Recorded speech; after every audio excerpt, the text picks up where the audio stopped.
আসসালামু আলাইকুম। এবার আমাদের প্রধান বক্তা এসে পড়েছে আমানুল্লাহ আমান এবং টিকটকের সেরা বক্তা আমানুল্লাহ আমান। তিনি এখন বয়ান করবেন, আপনারা মনোযোগ দিয়ে শুনেন। আসসালামু আলাইকুম সম্মানিত এলাকাবাসী, আমি আপনাদের এলাকায়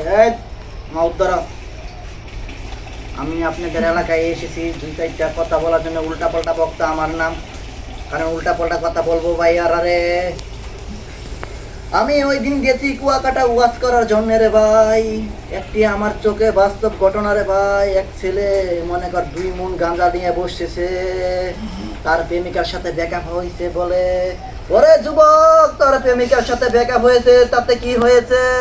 তুই তো বসার দরকার ছিল বড় বড় ফুচকি, বড় বড় ভুটকা এসব নিয়ে।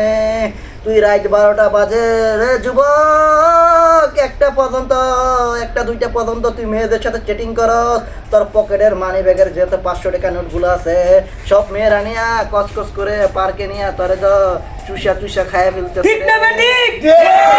মিটিং সুদাও কা। ওরে যুবক, ওই দিন গেছি সিলেটে যাওয়ার পথে আমার গাড়ির চাক্কা খুলে গেছে। তখন ওই যুবকটারা ওই ফ্রেন্ডেলেতে ফোন দিয়েছে আমার অ্যাসিস্ট্যান্ট জাকিরকে। জিয়া রে বাবা, যা যা গালিগালাজ করতেছে রে বাবা, এটা কি ঠিক না বেটি?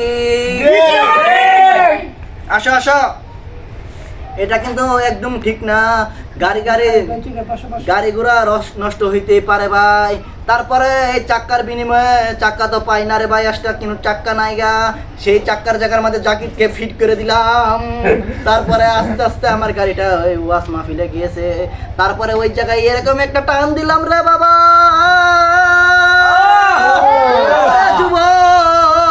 আমি তো তখন ফ্যান্ডেলে গেছিলাম, যা দেখলাম টান মারলাম। যুবক বলে সারে যুবক পোলা পাইন খারিয়ে গেছে হুদা গাঞ্জার পুকলা নিয়ে। আমি তাদেরকে বইলা দিয়েছি যে তোমরা কেউ গাঞ্জা সেবন করিবে না, শুধু বড় বড় ফুচকি আর বুটকা সেবন করিবা। তোমরা ঠিক শুধু কথা শুনো আগে। তারপরে গেছে বলতেছে একটা ইয়াসকার জিকির করার জন্য। আমি তো লাগাই বাবা তোমার